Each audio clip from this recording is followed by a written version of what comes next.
الله على السؤال ده. بيقول لك ايه هنا؟ تتابع التعرف، انزيم قص او قطع قص هنا عمل كده بالقطعه دي زي ما مرسوم. قطع ايه بقى روابط؟ قال لك قطع 2 تساهميه، ادي واحده تساهميه وادي الثانيه تساهميه.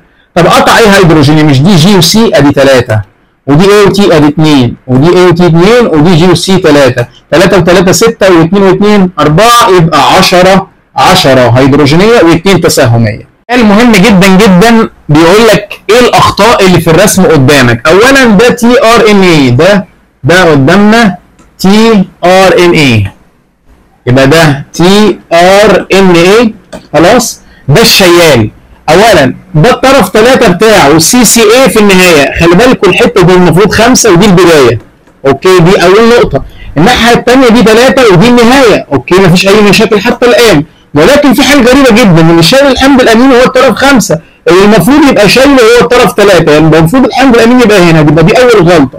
اول خطا الحمض الاميني عند البدايه اللي هي 5 عند الطرف 5، وده غلط، المفروض يبقى عند الطرف 3.